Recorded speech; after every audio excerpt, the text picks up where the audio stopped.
Just because you're not doing what the experts say doesn't mean that you're doing it wrong. There is no right way that works for everyone to manage your time. But it can certainly feel as though you're missing something. You're not doing what all the books say. And in today's episode, we're talking about how to know if what you're doing is right for you, even if it flies in the face of what all of those productivity experts say. So stay tuned.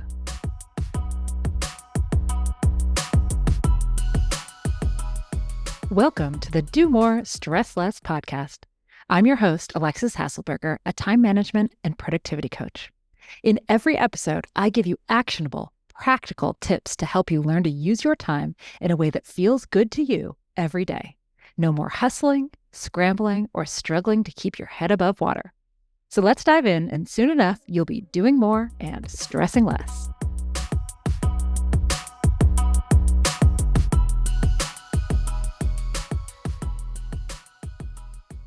A couple of weeks ago, my friend Sasha messaged me. Hey, do you have 10 minutes to talk about productivity? She said. Do I have 10 minutes to talk about productivity? You better believe I do. The answer to that question is always going to be yes.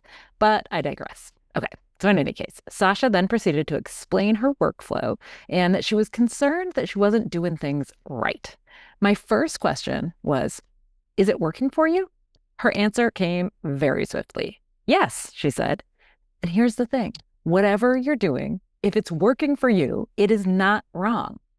If it's right for you, it's right for right now. Will it stay right forever? Maybe, but probably not, right?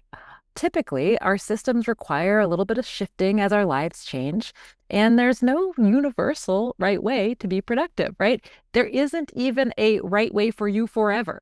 Things keep changing. Only when something is not working for you does it become wrong.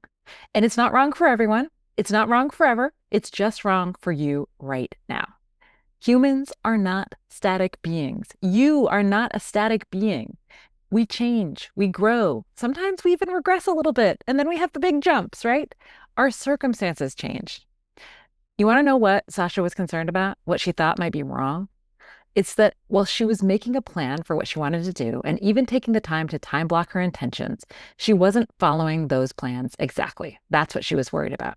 She wasn't doing the things during the exact time blocks that she'd laid out. But crucially, at the end of the week, she was getting done the vast majority of the work that she had planned to do. It just wasn't happening at exactly the moments that she'd pre-planned to do it. And this is not a situation that is unique to Sasha. Many of my clients, those who by all accounts have learned to be ruthlessly realistic in their plans and are accomplishing what they set out to do, they are frustrated with themselves if they can't, or rather they don't, execute their plans exactly in the blocks that they've set out for themselves. But in my opinion, this is not a problem at all. You didn't fail because you didn't or couldn't follow the plan exactly. If you feel good about the decisions that you've made with your time, the trade-offs, and you know that the stuff you did was more important than the stuff you didn't do, you, my friend, are winning. You are doing it right, right for you, right for right now.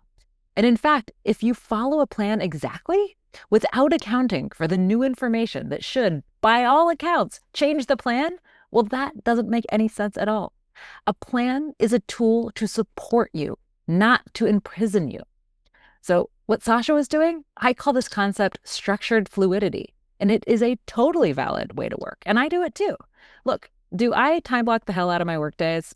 Yeah, I do, right? I always make sure to include adequate buffer because, of course, there will always be some amount of things I didn't know about yesterday that have to be done today. But I do find time blocking to be really helpful for me because it helps me to be ruthlessly realistic about the time that I have available and what I can accomplish during the available time. Do I stick to the exact time blocks every single day? No, almost never. When I was, writing and thinking about this script right now, it's 10 in the morning. And as I am talking, I have already adjusted my plan for the day. And I started just an hour or so ago. Sometimes your energy is misaligned with what you've assigned to yourself. Sometimes you're feeling excited about something else you've planned later that week and you just want to do it right now. You want to ride that motivation while you've got it. Sometimes, quite often, things take longer than you think. And rarely, but yes, in some cases, things take less time than you think. Sometimes, often, a surprise meeting will get added to your calendar and you need to make some shift. That's another reason why it's really important to have buffer in your schedule, even if you are planning and time blocking, because there will always, always, always be surprises. And you've got to plan for them. You won't know what they are, but you do need a plan to that there will be these things that happen, right? The fact that you've planned, it doesn't make you clairvoyant. Things are not going to go perfectly. Humans are more complex than that. Life throws curveballs at you on the daily. But if, in general, over the course of a day, a week, a month, etc., you're getting the important stuff done while still having time for yourself and your family, you're doing it right, even if it's not exactly what the experts say.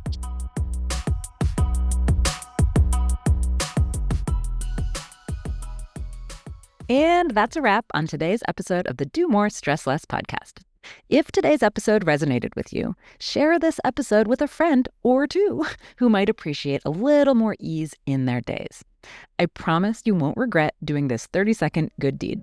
See you next time.